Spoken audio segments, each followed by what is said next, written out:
Hello everyone, welcome to our YouTube channel administrative world. As you all know कि हम administrative thinkers की book Prasad के द्वारा जो लिखी गई है उसको हम कवर कर रहे हैं। लास्टली हमने डिस्कशन स्टार्ट किया था मैक्स वेबर के बारे में और उनकी जो थ्योरी ऑफ ब्यूरोक्रेसी है उसको हमने समझा था। बट हमने साथ में ये भी समझा था कि मैक्स वेबर जो है इस थ्योरी में एक आइडियल टाइप बताने की कोशिश कर रहे हैं। जिन्होंने भी वो वीडियो नहीं देखा है, एक बार मैं रिकमेंड करती हूँ कि आप उस वीडियो को देख लें शुरू से, तो आपको थ्योरी ऑफ ब्यूरोक्रेसी ज़्यादा अच्छे से समझ में आ जाएगी। बट फिर भी अगर आपको टाइम अलाउ नहीं करता है, तो मैं आपको थोड़ा-सा एक ओवरव्यू दे देती हूँ। मैक्स वेबर वैसे तो एक सोशियोलॉजिस्ट हैं, बट वो ब्यूरोक्रेटिक एलिमेंट को ऑर्गेनाइजेशन में एक्सप्लेन करने की कोशिश करते हैं। हालाँकि ब्यूरोक्रेसी जो है वो फर्स्ट टाइम मैक्स वेबर ने नहीं जो टर्म है वो मैक्स वेबर ने कॉइन नहीं करी थी। मिस्टर डे गॉल ने जो एक फ्रेंच इकोनॉमिस्ट है उन्होंने ये टर्म कॉइन करी थी। बट आज के टाइम पे जैसे ही ब्यूरोक्रेसी वर्ड सामने आता है तो साथ में मैक्स वेबर का नाम भी आता है। क्योंकि ब्यूरोक्रेटिक थ्योरी देने के साथ ही सबसे ज़्यादा फेमस करने का जो क्रेडिट जाता है वो मैक्स वेबर को ही जाता है। उन्होंने एक्सप्लेन करते हुए कहा था कि एक ऑर्गेनाइजेशन के अंदर 3 टाइप की अथॉरिटी हो सकती है। ट्रेडिशनल अथॉरिटी, करिस्मेटिक अथॉरिटी और लीगल रैशनल अथॉरिटी। ब्यूरोक्रेसी जो है वो लीगल रैशनल अथॉरिटी पर बेस्ड है। उन्होंने ब्यूरोक्रेसी के लिए बताया था कि इसके 7 एलिमेंट होते हैं। कौन-कौन से? The impersonal order, rules, sphere of competence, hierarchy, personal and public ends, written documents and monocratic type. इन सातों एलिमेंट्स के बारे में डिटेल में हमने लास्ट वीडियो के अंदर डिस्कस किया था। अब हम जानेंगे कि क्यों उनका सबसे ज़्यादा क्रिटिसिज्म किया जाता है और क्यों हम आज भी उनका एक अल्टरनेटिव ढूँढ नहीं पा रहे हैं। हालाँकि क्रिटिक्स जो हैं वो या तो उन्हें जो कमियाँ उन्होंने खुद फाइंड आउट कर ली थी कि हाँ, आइडियल टाइप जो है वो पॉसिबल नहीं है, काइंड ऑफ यूटोपियन कॉन्सेप्ट है, आइडियल कॉन्सेप्ट है which is not possible in real. और ही वाज़ आल्सो अवेयर कि ब्यूरोक्रेसी को इतनी पावर अगर दे दी जाए तो ब्यूरोक्रेसी किस तरीके का एक सिस्टम बन जाएगा। एक वो होता है ना सेल्फ सेंटर्ड सिस्टम या खुद को पावर देने वाला सिस्टम बन जाएगा, जो कि सोसाइटी के लिए बहुत खतरनाक है। तो इन सारे डेंजर से, इन सारे थ्रेट से वो खुद अवेयर थे और उन्होंने तरीके भी बताए थे कि किस तरीके से हम ब्यूरोक्रेसी की बढ़ती हुई पावर को हम कम कर सकते हैं। और लास्ट वीडियो में मैंने आपको इस टॉपिक से रिलेटेड होमवर्क के लिए भी दिया था कि आप बताइए कौन-कौन से ऐसे मेथड हैं मैथ्स ओवर जिनसे ब्यूरोक्रेसी को कंट्रोल करने की बात। जिसमें से एक मैंने एग्जांपल दिया था पॉलिटिकल जो अथॉरिटीज़ हैं वो एक मेन एलिमेंट है। जितने स्ट्रॉन्ग, जितने अच्छे आपके पॉलिटिकल अथॉरिटीज़, पॉलिटिकल लीडर्स होंगे, उतनी ही बेहतर आपकी ब्यूरोक्रेसी होगी क्योंकि ब्यूरोक्रेसी के ऊपर वो चेक एंड बैलेंस रख पाएँगे। Now will focus on the main criticism. तो जितना भी वेबेरियन मॉडल है ब्यूरोक्रेसी का, उस पे मेनली 3 पॉइंट्स पे उनको क्रिटिसिज्म फेस करना पड़ता है। पहले क्रिटिसिज्म आता है रैशनैलिटी इन हिज मॉडल। देखो, जब उन्होंने आइडियल टाइप ऑफ मॉडल बताया था तो he was very rational in his mind. मतलब उनके हिसाब से अगर हम ये प्रिंसिपल्स फॉलो करेंगे, इस तरीके का अगर हम ब्यूरोक्रेटिक ढांचा बनाएँगे, तो हमारे पास एक बहुत अच्छा ब्यूरोक्रेटिक सिस्टम डेवलप होगा। बट उनका ये जो रैशनलिज्म का बेसिस रहा या इस तरीके से उनकी जो सोच डेवलप हुई उसका जो बेसिस रहा, उसको क्वेश्चन किया जा सकता है। क्योंकि उन्होंने जो मॉडल दिया था और आज की हम रियल ब्यूरोक्रेसी को देखते हैं, तो हाँ, डेफिनिटली हम उनकी रैशनैलिटी को क्वेश्चन कर सकते हैं। सेकंड जो उनका क्रिटिसिज्म होता है, वो होता है suitability of Weberian model to administrative requirement of different places and changing time. ध्यान रखिएगा, मैक्स वेबर ने ये जो ideal type of bureaucracy develop करी थी, ये उस टाइम के जर्मनी के पॉलिटिकल सिचुएशन को ध्यान में रख कर के डेवलप करी गई थी। तो क्या हम ये जो मॉडल है, अलग-अलग प्लेसेस पे ये लागू कर सकते हैं? आप देखेंगे कि इसको न केवल डेवलप्ड वर्ल्ड बल्कि डेवलपिंग वर्ल्ड ने भी बहुत अच्छे से इसको अडॉप्ट किया। बट क्या वो सूटेबल है? डोंट यू थिंक कि ब्यूरोक्रेसी मॉडल को अडॉप्ट करने के बाद में जो डेवलपिंग कंट्रीज़ हैं, उनके डेवलपमेंट प्रोसेस काफ़ी स्लो हो चुकी है। तो ये भी क्वेश्चन किया जाता है कि क्या ये सूटेबल है? क्या ये एक ऐसा मॉडल है जिसको यूनिफ़ॉर्मली अप्लाई किया जा सकता है, इसको यूनिवर्सली अप्लाई किया जा सकता है या नहीं? तो इनके ये क्रिटिसिज़्म रहे। थर्ड क्रिटिसिज़्म क्या था? Whether the model can attain maximum efficiency as visualised bye weber. भी वेबर ने कहा ये एलिमेंट फॉलो करो और आप एक बेस्ट ब्यूरोक्रेटिक जो मॉडल है वो तैयार कर पाओगे। बट क्या रियलिटी में ऐसा पॉसिबल है? क्या रियलिटी में उतनी ही एफिशिएंसी अचीव कर पाना पॉसिबल है? राइट? भई एफिशिएंसी आने के बाद क्या होगा वो तो बाद की बात है, बट क्या उतनी एफिशिएंसी पॉसिबल है मैक्सिमम एफिशिएंसी? नहीं, राइट? क्योंकि हर एक सिस्टम जो है उसमें कुछ ना कुछ लूप होल्स, कुछ ना कुछ कमियाँ रहती ही रहती हैं। तो ज़्यादातर जो क्रिटिसिज़्म है उनके वो 3 पॉइंट्स के अराउंड ही सेंटर्ड है। रैशनैलिटी के ऊपर, उनके जो यूनिवर्सल एप्लीकेशन है उसके ऊपर एंड एफिशिएंसी का जो क्राइटेरिया है उसको लेकर के। मेजर क्रिटिक्स की हम यहाँ पर बात करते हैं, तो हमारे सामने बहुत सारे नाम आते हैं जिसमें से प्रोमिनेंट सोशियोलॉजिस्ट भी हैं। ध्यान रखिएगा क्रिटिक्स ऑफ मैक्स वेबर में कौन-कौन है? सबसे पहले हम बात करेंगे रॉबर्ट मर्टन की, ठीक है? रॉबर्ट मर्टन ने वही सेम पॉइंट्स, उन्होंने रैशनैलिटी के टॉपिक को, रैशनैलिटी का जो नोशन था, अ, उनका जो ये वो था, कॉन्सेप्ट था, उसको उन्होंने चैलेंज किया। He questioned the rationality of legal rational model of Weber and for it also produce certain dysfunctional consequence. उनके हिसाब से ये मानना था कि जो रैशनैलिटी है, लीगल रैशनल मॉडल उन्होंने बताया था। Now what is legal rational model? The bureaucracy based on legal rational authority, ठीक है? तो उन्होंने कहा कि जिस तरीके की ब्यूरोक्रेसी यहाँ पर मैक्स वेबर बताने की कोशिश कर रहे हैं, क्या वो सही है? क्या उसके साथ कुछ कॉन्सिक्वेंसेज़ जुड़े हुए नहीं हैं? खास करके हायरार्की का जो कॉन्सेप्ट आता है, आप 7 एलिमेंट की बात करोगे, वहाँ पर आपको हायरार्की का कॉन्सेप्ट भी मिलेगा। तो इन्होंने कहा कि the structure specially hierarchy and rules which is rational in Weber's sense easily generate consequences which are unexpected and detrimental to attainment of objective of organisation. कहने का अर्थ ये है कि मैक्स वेबर ने जो 7 एलिमेंट बताए थे, या जो भी एलिमेंट्स मैक्स वेबर ने बताए थे, उनमें 2 हमारे सामने आते हैं, एक आता है हायरार्की और दूसरा आता है रूल्स। तो ये जो है, ये आपने तो बताए थे एलिमेंट्स यानी means, but don't you think कि ये ओवरऑल जो ऑब्जेक्टिव है ऑर्गेनाइजेशन का उसको डिफीट कर रहे हैं? कैसे? इसका एक एग्जांपल समझते हैं। आज के टाइम पे आपने लाल फीताशाही या रेड टेपिज्म बहुत सुना होगा।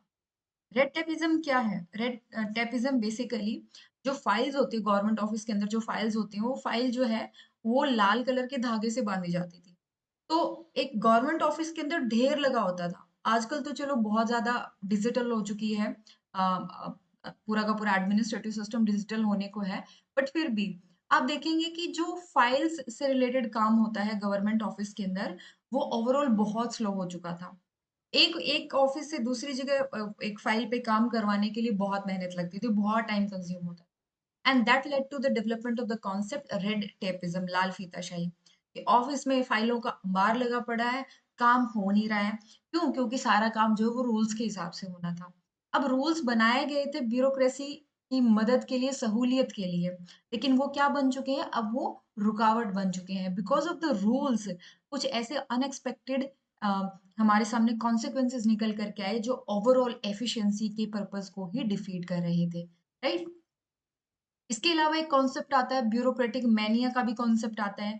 मतलब हमने इतनी सारी पावर दी ब्यूरोक्रेसी को, but still bureaucracy is like सारी पावर खुद के बेनिफिट के लिए यूज करी। बट हाँ, यहाँ पर हम क्या कर रहे हैं, थिंकर स्पेसिफिक बात कर रहे हैं। तो रॉबर्ट मर्टन ने एक्सप्लेन किया था कि किस तरीके से जो रूल्स या जो चीजें ब्यूरोक्रेसी की मदद के लिए थी, वही चीजें जो है वो ऑर्गेनाइजेशन की एफिशिएंसी को कम कर रही हैं। एडहेरेंस टू द रूल्स, ये क्या बन जाता है? Adherence to rules, rules follow करोगे तो क्या होगा? कॉन्फ्लिक्ट कम होगा, आप बेहतर से बेहतर काम कर पाओगे। But ultimately what happened, rules ही जो है एंड बन चुके थे अपने आप में।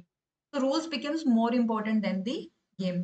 रिजिड रूल ओरिएंटेशन की वजह से क्या हो गया? ट्रेंड इनकैपेसिटी डेवलप होगी। Now what is trained incapacity? Now bureaucrats are trained to become incapable, ठीक है? ब्यूरोक्रेट्स को ट्रेनिंग मिली है किसके लिए? इनकैपेसिटी, इनकैपेबल होने के लिए, right? What does it mean? It means हम ट्रेनिंग क्यों देते हैं किसी इंसान को? हम ट्रेनिंग देते हैं उसको बेहतर होने के लिए। लेकिन आपने उसको ट्रेनिंग इस तरीके से दी है कि उसके लिए अब गोल अचीव करना इंपॉर्टेंट नहीं रहा, उसके लिए सिर्फ रास्ता फॉलो करना इंपॉर्टेंट हो चुका है। आपने क्या किया है? आपने ट्रेनिंग दे करके उस इंसान को इनकैपेबल बना दिया है, right? So these are the criticism of Max Weber by Robert Merton. Next comes the Philip Selznick. उन्होंने कहा एक ऑर्गेनाइजेशन के अंदर जो डिवीजन ऑफ वर्क है, राइट, जो छोटी छोटी यूनिट्स होती है वो अपने गोल खुद सेट करती हैं। और कई बार ऐसा होता है कि यूनिट ने, मान लीजिए एक ऑर्गेनाइजेशन के अंदर 3 यूनिट है, राइट, और तीनों यूनिट जो है वो अपने अपने गोल सेट कर रही है because of the principle of division of work. What happens कि अगर एक यूनिट कुछ ऐसा गोल सेट कर दे जो ओवरऑल ऑर्गेनाइजेशन के अगेंस्ट हो, मतलब डिविजन ऑफ वर्क में अगर प्रॉपर कोऑर्डिनेशन नहीं होगा तो प्रॉब्लम क्रिएट होगी ही होगी। तो he suggested that we need better coordination. हमें डिविजन ऑफ वर्क की बजाय हमें ज्यादा बेहतर कोऑर्डिनेशन की जरूरत है। He said Weberian model is insufficient in describing how bureaucrats will in fact behave। क्योंकि यहाँ पर है ना, आपने एक स्ट्रक्चर बता के रख दी है, आपने बिहेवियर एक्सप्लेन नहीं किया। उन स्ट्रक्चर को ऑक्यूपाई करने वाले जो इंसान होते हैं, जो ह्यूमन बीइंग होते हैं, वो कैसे रिएक्ट करेंगे? वो जब एक ऑफिस में बैठेंगे, एक ब्यूरोक्रेटिक ऑफिस में जब वो जाएंगे, तो how they behave, that is the most important factor. और ये आप आने वाली थ्योरीज में, आने वाले थिंकर्स के केस में बहुत क्लियरली समझेंगे आप। इस तरीके से ह्यूमन बिहेवियर ओवरऑल ऑर्गेनाइजेशन को ही बदल देता है, right? Then he criticized Weberian model for its neglect of the power which bureaucrats assume, whereby he became increasingly preoccupied with his own social position। आपने भी ये चीज फील करी होगी कि जैसे ही कोई पर्सन ब्यूरोक्रेसी का पार्ट बनता है, वो पावर को खुद के लिए यूज करना स्टार्ट कर देता है। वो उस पावर से मिली हुई जो सोशल प्रेस्टीज है उसमें ज़्यादा इन्वॉल्व हो जाता है, rather than using this power for the benefit of the country और for the benefit of the public. तो यहाँ पर ये क्या बताने की कोशिश कर रहे हैं फिलिप शेल्ज़निक, यहाँ पर बताने की कोशिश कर रहे हैं कि ह्यूमन एलिमेंट को आपने कंसिडर नहीं किया जब आप ब्यूरोक्रेसी के बारे में बता रहे थे। And this is the biggest flaw in the bureaucratic model. Right now अभी भी हम, मतलब more than 100 years have been passed and still we are not able to find the solution to this thing। आज आप देखते हो कि bureaucracy कितनी पावरफुल है और कितनी ही मतलब इनएफिशिएंटली जो है वो काम कर रही है। Next comes the target person. तो टारगेट पर्सन जो है, he question the internal consistency of Weberian model. उनको लगा कि वेबेरियन मॉडल के जो अलग अलग थ्रेड्स हैं वो एक धागे के अंदर नहीं समेटे जा सकते। वेबर एक टाइम पे एक्सपेक्ट करते हैं उनके एडमिनिस्ट्रेटिव स्टाफ से कि वो टेक्निकली सुपीरियर हों और उनके पास जो है वो ऑर्डर देने की पावर होनी चाहिए। बट इस वजह से क्या होता है, कन्फ्लिक्ट क्रिएट होता है। क्यों? क्योंकि ऐसा नहीं होता कि जिस पर्सन के पास ऑर्डर देने की पावर है उसके पास नॉलेज भी उतनी ही है, उसके पास प्रोफेशनल नॉलेज, टेक्निकल नॉलेज भी उतनी ही। बहुत बार ऐसा नहीं होता और मेरे हिसाब से मोस्ट ऑफ केसेस में ऐसा होता ही नहीं है, right? It is not always possible to ensure that high authority will be matched by equivalent professional skills। Then what will happen? What will happen is basically आपके जो जर्नलिस्ट हैं, आप ये चीज बहुत कॉमनली ऑब्जर्व कर सकते हैं। आप इंडिया के केस में देखिएगा कि जो नॉर्मल पर्सन होता है, जो सॉरी जो ऑर्डर देता है, वो होता है जर्नलिस्ट, एक आईएएस ऑफिसर, है ना? और जो ऑर्डर फॉलो करता है नॉर्मली, डायरेक्टर्स होते हैं, वो क्या होते हैं, वो होते हैं आपके टेक्निकल एक्सपर्ट्स। बट उनको ऑर्डर कौन दे रहा है? जर्नलिस्ट ऑर्डर दे रहे हैं। यहाँ पर क्या हो रहा है, ये जो मिसमैच ही तो हो रहा है ना। राइट टू ऑर्डर किसी और के पास है बट टेक्निकल सुपीरियोरिटी किसी और के पास है। This is happening, right? तो टारगेट पर्सन जो है वो इसी चीज को एक्सप्लेन करते हुए बताते हैं। Next comes, in such case the individual working will face the problem of whom to obey, the person with right to command or the man with the greater expertise। मतलब यहाँ पर क्या होता है फिर, जो फॉलोवर्स होते हैं और जो वर्कर्स होते हैं उनके सामने चैलेंज आता है कि अब किसकी बात माने। क्या वो अपने सीनियर अथॉरिटीज की बात माने, या फिर वो उसकी बात माने जिसको काम करवाना आता है, या उसकी बात माने जिसको काम करना खुद आता है, जिसके पास ज्यादा एक्सपर्टीज है।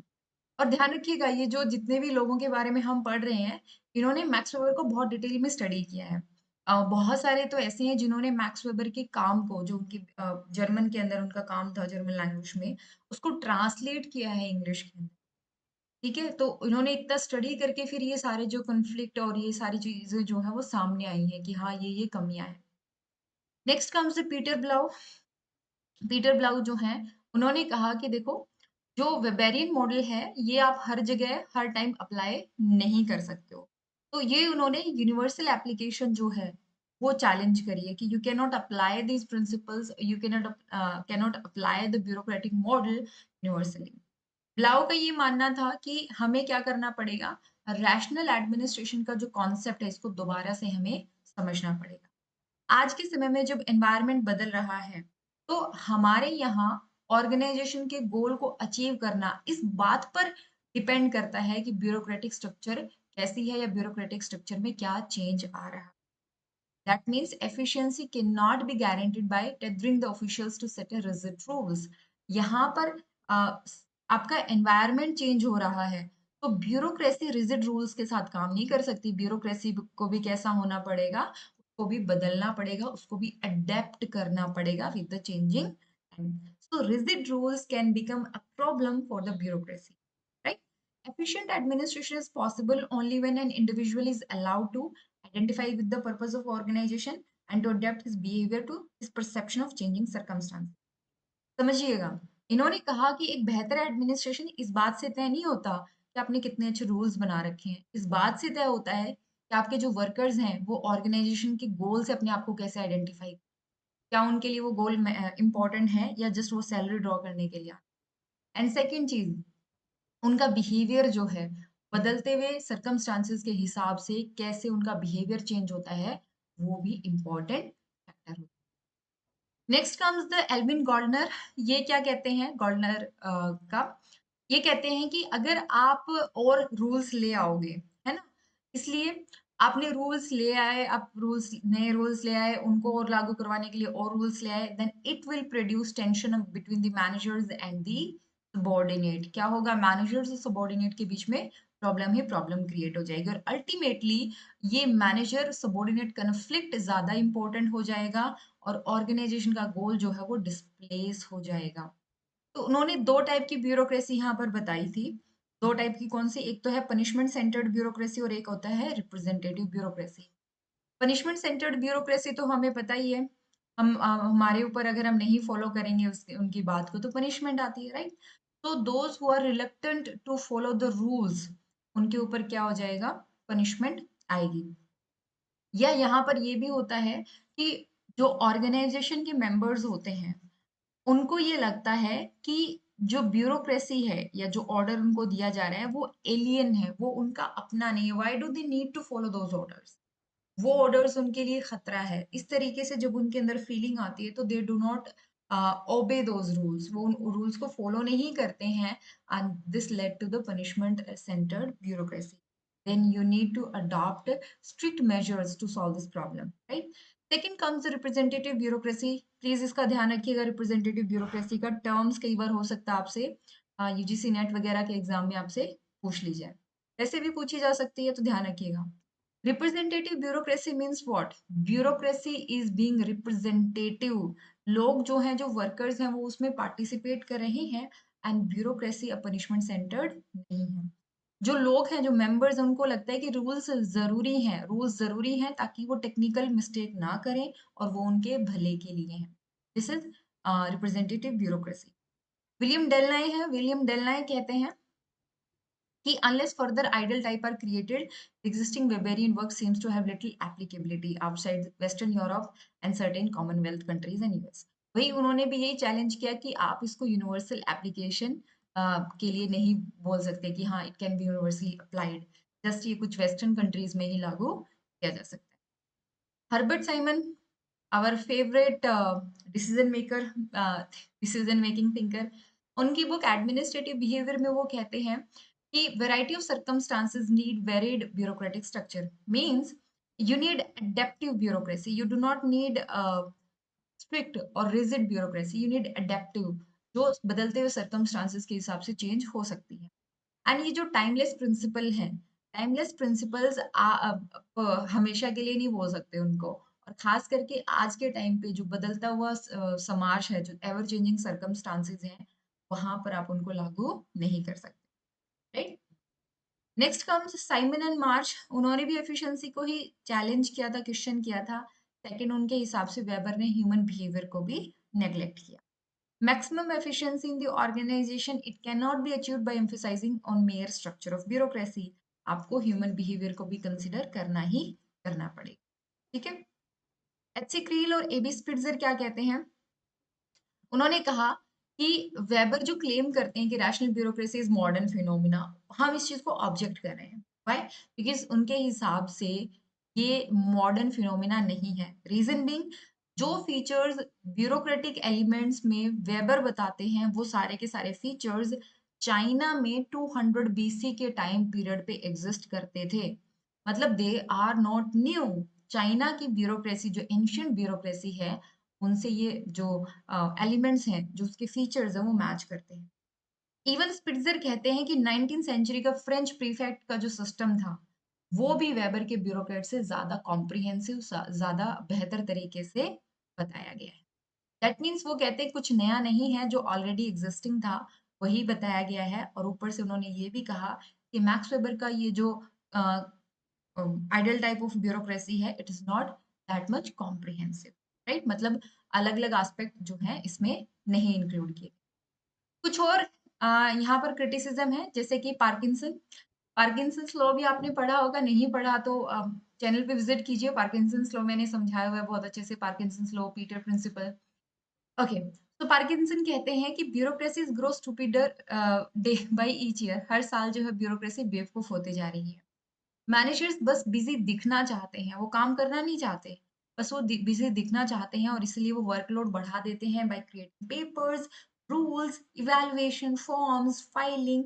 ये सारी चीजें बढ़ा बढ़ा के वो क्या करते हैं, छोटी सी बात को बड़ा बना देते हैं। छोटे से काम को जो हार्डली 1-2 घंटे के अंदर कंप्लीट हो जाना चाहिए था, उसके लिए अब 1-1 हफ्ता लग रहा है।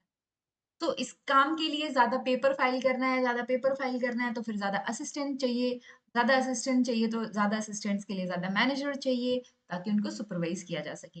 And that's how we create big bureaucracies in the government, big bureaucracy in the countries. Then the bureaucracy is incompatible with the development administration, because development administration want adaptive administration. But जिस तरीके का weber का administration है, it is more like rigid system, right?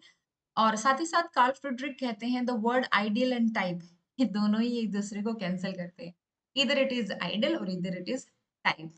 तो ना तो ideal है ना ही टाइप है, क्योंकि दोनों ही एक दूसरे को कैंसिल करते हैं, right? So these are the famous criticism or famous critics of Max Weber. Now we have to defend the Weber, because ultimately weber की जो थ्योरी है वो आज भी हम रिप्लेस नहीं कर पा रहे हैं, उसका एक अल्टरनेटिव नहीं दे पा रहे हैं। और ये भी कह सकते हैं कि आज के टाइम पे जो सिस्टम प्रेवलेंट है, उसको काफी हद तक वेबर ने कैप्चर करा था अपनी राइटिंग। ठीक है, तो वेबर रिलायबिलिटी, स्टेबिलिटी और प्रिसीजन प्रोवाइड कराते हैं। उनका जो डॉक्यूमेंटेशन वाला फोकस था कि सब कुछ क्या रिटर्न में होना चाहिए, उसकी वजह से क्या होता है, इंस्टीट्यूशनल मेमोरी बिल्ड होती है। अगर अगली बार सेम केस सेम इश्यूज आते हैं तो फिर आप फटाफट से फाइल उठा करके देख सकते हो। He was able to realize that bureaucracy was a threat to democracy. This is what I was saying. उन्होंने खुद ने रियलाइज करा था कि ब्यूरोक्रेसी जो है वो डेमोक्रेसी के लिए थ्रेट है। उनका जो मॉडल है उस टाइम की जर्मनी, मतलब 1900 की जर्मनी जो थी, उस हिसाब से उन्होंने अपना मॉडल दिया था। और वेबेरियन मॉडल में पॉजिटिव और नेगेटिव एलिमेंट्स दोनों ही हैं। पॉजिटिव कौन कौन से हैं, मेरिट बेस्ड सिलेक्शन है। उन्होंने कहा था no appropriation of official position by incumbent. Negative क्या है, impersonal orders, rules, sphere of competence, hierarchy, technical rules, written documents, so on and so forth. So, as the negative elements is given greater weightage in the model, the positive elements get engulfed and enfeebled by the huge stream of negativism. इन्होंने कहा कि देखो, आपने negative elements को जो है वो weightage दे दी, आपने बता दिया ठीक है नेगेटिव ये भी गलत है वो भी गलत है, पॉजिटिव एलिमेंट्स के बारे में कौन बात करेगा, वो भी तो आप बात करो ना, पॉजिटिव एलिमेंट्स भी तो बहुत जरूरी है, राइट? तो this is all about Max Weber. I hope these lectures will help you in understanding Max Weber in a much better way. In videos को आप यूज कर सकते हो एडमिनिस्ट्रेटिव थ्योरी वाले चैप्टर के साथ में, administrative theory by thinkers by Prasad and Prasad book के साथ में, या फिर जो भी आप मटेरियल यूज कर रहे हो, वेदर इट इज इग्नोज मटेरियल, आपकी यूनिवर्सिटी ने कोई रिकमेंड किया है, थिंकर्स के लिए आप कोई और बुक पढ़ रहे हो, सब में जो है ये लेक्चर बहुत यूजफुल होने वाला है। अगर आप हमारे कोर्सेज से जुड़ना चाहते हो, नोट्स परचेज करना चाहते हो, तो आप हमें कांटेक्ट कर सकते हो +919896597761 पे। और आप हमें यूट्यूब पर भी फॉलो करना, सब्सक्राइब करना ना भूलें। और बाकी जो हमारे सोशल मीडिया हैंडल्स हैं, फेसबुक के और ट्विटर, इंस्टाग्राम के, वो जो आपको लिंक्स में प्रोवाइड करवा दिए जाएंगे। ओके जी, आपको कोई पर्सनल कोई क्वेश्चन पूछना हो पब्लिक एडमिनिस्ट्रेशन से रिगार्डिंग, और कोई डाउट आ रहा हो ऑप्शनल चूज करने में, या फिर इसको आगे करियर के तौर पे ऑप्ट करने में, तो भी आप हमसे कांटेक्ट कर सकते हैं। चलिए, जल्दी मिलते हैं। Till then take care and bye.